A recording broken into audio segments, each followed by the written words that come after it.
নমস্কাৰ এটা নতুন ভিডিঅ'লৈ আপোনালোকক পুনৰবাৰ স্বাগতম জনাইছোঁ আশা কৰোঁ আপোনালোক সকলো ভালে কুশলে আছে আৰু আপোনালোকৰ আশীৰ্বাদত মই বৰ্তমান আজিৰ এই সময়লৈকে ভালে কুশলে আছোঁ আৰু বহুত দিনৰ পিছত যেনেই লাগিছে আচলতে ভিডিঅ' মুকলিকৈ বনাব পাৰিছোঁ আচলতে এইকেইদিন মই ইমানেই ব্যস্ত আপোনালোকে মানে আহিলে গম পাব যে মই এনেকুৱা হৈ আছে যে জানে যে মোৰ এটা ব্যৱসায়িক প্ৰতিষ্ঠান আছে মই কিছুদিন বন্ধ ৰাখিছিলোঁ গোটেইখিনিৰ ঠিক ঠাক কৰি ৰিপেয়াৰিং কৰি আদি কৰি নতুনকৈ মাল বস্তু সোমোৱা পাই ইমান বেছি ব্যস্ত দিনটো মানে কাম কৰি ভাগৰুৱা হৈ গৈছোঁ এইকেইদিন আৰু সেইকাৰণে মানে আপোনালোকৰ লগত একেবাৰে এইকেইদিন নিষ্ক্ৰিয় হৈ নিচিনা হৈ আছোঁ যে মই আছোঁ নাই তেনেকুৱা ধৰণে আছোঁ গতিকে সকলোৱে মোক ফোন কৰি পোৱা নাই বা মেছেজত আপোনালোকে মোৰ পৰা কোনো ধৰণৰ সঁহাৰি পোৱা নাই গতিকে মই সকলোকে প্ৰথমতে মই ক্ষমা মাগিছোঁ যে মই আপোনালোকক এইকেইদিন অন্তত মই কোনো ধৰণৰ সহযোগিতা কৰিব পৰা নাই মই আশা কৰোঁ আৰু 4-5 দিনৰ পিছত মই পুনৰ আকৌ আপোনালোকৰ লগত আগৰ দৰে কথা পাতিব পৰাই হওক বা গোটেইখিনি ঠিক ঠাক কৰি ল'লে আৰু মই আজৰি হ'ম আৰু এতিয়া আৰু এটা কথা যে নিমন্ত্ৰণৰ যিটো কথাটো চলি আছে যে নিমন্ত্ৰণ মই লোৱা নাই আৰু নিমন্ত্ৰণ লোৱা নাই মানে কি মই যোৱা নাই কিন্তু নিমন্ত্ৰণ লৈতো আছোঁ কিন্তু কথাটো এনেকুৱা যে মই এই বছৰৰ কোনো ধৰণৰ নিমন্ত্ৰণ এতিয়ালৈকে তেনেধৰণে মই আৰম্ভ কৰা নাই ইয়াৰ কাৰণটো মই একেটাই কাৰণ যে মই ব্যৱসায়িক প্ৰতিষ্ঠানত কিছু মেৰামতিৰ কাৰণে সেইখিনি কাৰণে মই কৰিব পৰা নাই মই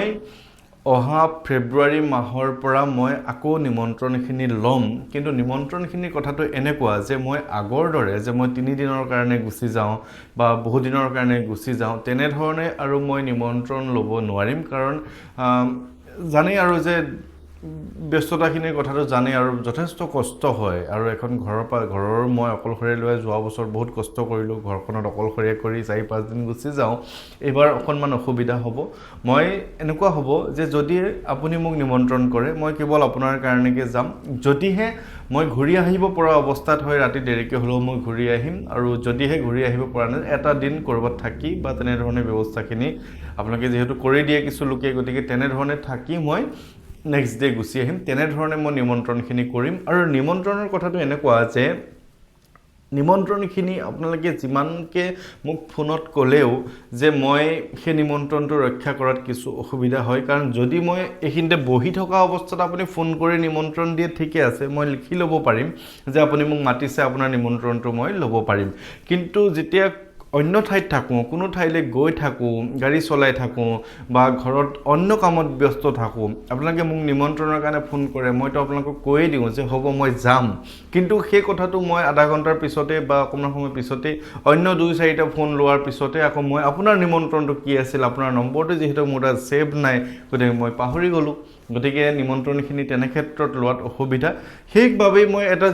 পুৰণা নিয়ম এটা বনাই থৈছোঁ যে নিমন্ত্ৰণ যদি আপোনালোকৰ থাকে তেনেহ'লে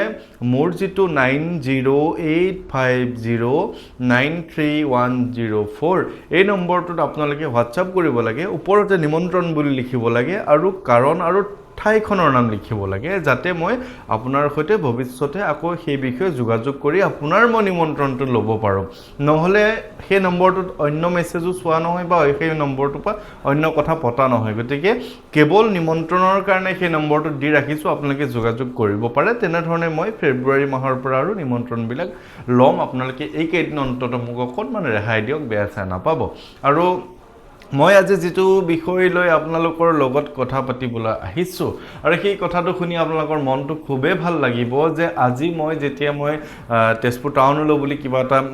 মানে দোকানৰ কামত গৈ আছিলোঁ এটা ফোন আহিছিলে এগৰাকী 29 বছৰীয়া যুৱতীৰে আৰু সেই যুৱতীগৰাকীয়ে মোক ধন্যবাদ দিবৰ কাৰণে ফোনটো কৰিছিলে যে তেওঁ কোৱা মতে যে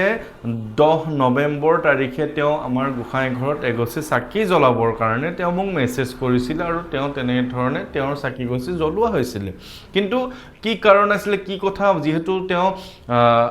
10 নৱেম্বৰৰ কথা কৈছে মইতো পাহৰি যোৱাটো স্বাভাৱিক কথা প্ৰত্যেক দিনাই মেছেজ কৰে বিভিন্নজনে গতিকে মেছেজবোৰ মোৰ আৰু মনত নাথাকে তেওঁৰ কথাটো আছিল যে তেওঁ যিহেতু এগৰাকী 29 বছৰীয়া যুৱতী তেখেতৰ যিটো অসুখ হৈছিলে তেখেতৰ জৰায়ুত কিবা এটা অসুখ হৈছিলে তেওঁ মোক কৈছিল যে নাৰিকল এটাৰ সমান তেওঁৰ এটা টিউমাৰ হৈছিলে যিটোৰ কাৰণে মানে ডাক্তৰে 4খন হস্পিটাল 4বাৰ আল্ট্ৰাসাউণ্ড কৰি ডাক্তৰে এটাই কৈছিলে যে এইটো এটা কেঞ্চাৰৰ লক্ষণ আৰু এগৰাকীয়ে কৈছিল যে এইটো অপাৰেশ্যন কৰিলেও অপাৰেশ্যনটো ছাকচেছফুল নহ'ব, বহুত বেছি ৰক্তক্ষৰণ হ'ব বা বিভিন্নজন ডক্তৰে বিভিন্ন ধৰণৰ কথা কৈছিলে, যাৰ বাবে সেই যুৱতীগৰাকী বহুত বেছি টেনশ্যনত আছিলে আৰু এগৰাকীয়ে কৈছিল যে তেখেতৰ জৰায়ু উঠাই দিব লাগিব, যিটো কাৰণে আচলতে এখন ঘৰ আচলতে বহুত বেছি মানসিকভাৱে দুৰ্বল হৈ যায়। এগৰাকী যুৱতীৰ যদি বিয়া হোৱাৰ আগতে জৰায়ু উঠাই দিব লগা হৈ যায়, সেইটো সামাজিক এটা কথা আৰু সেইটো মই কথা নকওঁ এই বিষয়ে। গতিকে সেই বিষয়ে তেওঁ টেনশ্যন লৈ বোলে মোক মেছেজ কৰিছিলে, চাকিগছ জ্বলোৱা হ'ল। আজি তেওঁ মোক ফোন কৰিছিলে যে তেওঁ যোৱা ডিচেম্বৰৰ 12 তাৰিখে তেওঁৰ অপাৰেশ্যনটো সম্পূৰ্ণ হ'ল আৰু সেই অপাৰেশ্যনটো হোৱাৰ পিছত ডাক্তৰ 4জন ডক্তৰে 4খন হস্পিটেলৰ যি বেলেগ বেলেগ কথা কৈছিল, কোনো ধৰণৰ অসুবিধা নহ'ল। তেওঁ বায়'পছি ৰিপৰ্টত নাই তেখেতৰ কেঞ্চাৰৰ কিবা পজিটিভিটি ওলাল, একো নহ'ল। তেওঁৰ না বহুত বেছি ৰক্তক্ষৰণ হ'ল, না তেওঁ জৰায়ু উঠাব লগা হ'ল। গতিকে এই গোটেই কথাখিনিৰ কাৰণে তেওঁ মোক ধন্যবাদ দিবৰ কাৰণে ফোন কৰিছে আৰু মোক নহয়, আচলতে গোটেইখিনি কৃপাত তেওঁৰ।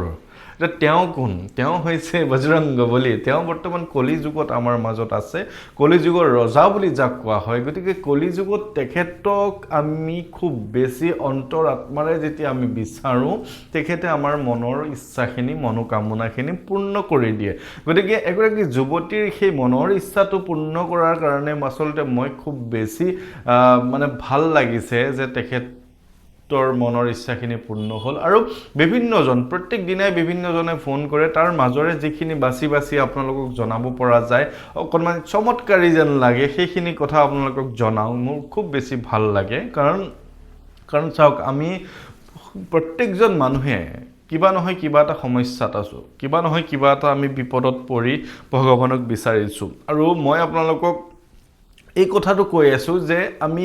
আপুনি মোৰ ভিডিঅ'টো চাই আছে মানে আজি আপোনাৰ কিবা এটা বিপদ আছে। আৰু এনে কিছুমান লোকেও চাইছে বা তেনে কিছুমান লোকে হয়তো ভিডিঅ'টো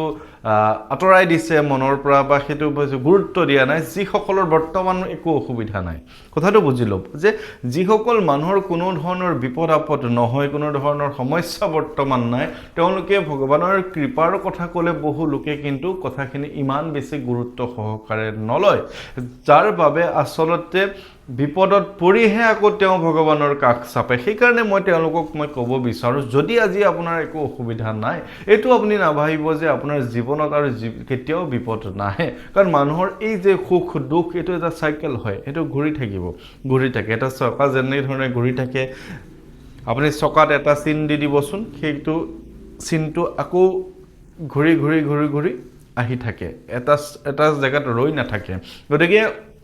আমাৰ জীৱনটো তেনেকুৱাই যে আমাৰ সুখ যদি আজি আছে, সি ঘূৰি আকৌ দুখলৈ যাব, আকৌ ঘূৰি সেই সুখ আহিব। গতিকে আমি এটা কথাই ধ্যান দিব লাগে যে আমাৰ বৰ্তমান যদি ধন টকা পইচা অজস্ৰ আছে, আমাৰ সুখ আছে, তথাপিও আমাক ভগৱানৰ কৃপা লাগে যাতে ভৱিষ্যতে আমাৰ কোনো ধৰণৰ বিপদ আপদ নাহক বা কোনো ধৰণৰ আমি সমস্যাত নপৰোঁ। সেইকাৰণে মই সেইসকল লোককো এই ভিডিঅ'টোৰ যোগেদি কৈছোঁ যে আপোনালোকে হনুমান চালিচাখন পাঠ কৰিবলৈ লওক। হনুমান চালিচাখন পাঠ কৰাটো ইমান ডাঙৰ কথা নহয়। হনুমান চালিচাখন যদি আপোনাৰ ধৰি লওক কিবা সমস্যা আছে, তেনেহ'লে আপুনি ৰেগুলাৰ পাঠ কৰি থাকক। আৰু যদি কোনো ধৰণৰ বিপদ আপদ নাই, কেৱল মঙ্গলবাৰে পাঠ কৰক বা কোনো লোকে ঘৰখনৰ শনিবাৰে পাঠ কৰক, ভগাই লওক। তেনেধৰণে আপোনালোকে হনুমানজীৰ কৃপা পাব পাৰে। তেওঁৰ কৃপা পাবলৈ আমাৰ বৰ বেছি কষ্ট কৰিবলগীয়া নহয়। আমি বিভিন্নজনে বিভিন্ন নিয়ম কথাখিনি কৈ থাকোঁ, কিন্তু তেখেতক আমি শুদ্ধ অন্তৰৰ পৰা খুব ভক্তিভাৱেৰে তেখেতক মাতিলেই তেওঁ আমাৰ গোটেই মনৰ কথাখিনি শুনে। গতিকে মই আশা কৰিম যে আপোনালোকে মোৰ কথাখিনি বুজিব পাৰিছে যে মই কি ক'ব বিচাৰিছোঁ। গতিকে আপোনালোকে হনুমান চালিচাখনত যিমান শক্তি আছে, সেই শক্তিখিনি পাঠ কৰাৰ পিছতহে আপোনালোকে অনুভৱ কৰিব পাৰিব। গতিকে মই এই যুৱতীগৰাকীৰ খবৰটোৰ দ্বাৰা আজি এটা ভাল খবৰ আপোনালোকক জনালোঁ আৰু নিমন্ত্ৰণৰ কথাখিনি জনালোঁ। যদি আপোনালোকৰ নিমন্ত্ৰণ সঁচাকৈ আছে, তেনেহ'লে আপোনালোকে মোৰ যিটো 9085093104 এই নম্বৰটোত আপোনালোকে নিমন্ত্ৰণৰ শব্দটো ওপৰতে লিখি আপুনি মেছেজটো দি থ'ব। আৰু এটা কথা মন কৰিব, এই নম্বৰটোত কোনো বেলেগ মেছেজ নিদিব, কাৰণ এই নম্বৰটোত বেলেগ মেছেজ দিলে সেইটোৰ আচলতে কোনো ধৰণৰ মানে চোৱা নহয় বা আপোনালোক সেই ধৰণে সঁহাৰি জনোৱা নহয়। সকলোৰে কাৰণে কথা পাতিবৰ কাৰণে এটা নম্বৰ বা নামঘৰৰ গোসাঁই ঘৰৰ কাৰণে এটা নম্বৰ দি থৈছোঁ আপোনালোকে জানেই গতিকে মই 3টা 4টা নম্বৰ ৰিচাৰ্জ কৰিব লগা হয় কেৱল আপোনালোকৰ সুবিধাখিনিৰ কাৰণে গতিকে আপোনালোকে ভালে কুশলে থাকিব আপোনালোক সকলোৰে মই কুশল মংগল কামনা কৰি আজিৰ এই ভিডিঅ'টো ইমানতে সামৰণি কৰিছোঁ সকলো ভালে কুশলে থাকিব জয় শ্ৰী ৰাম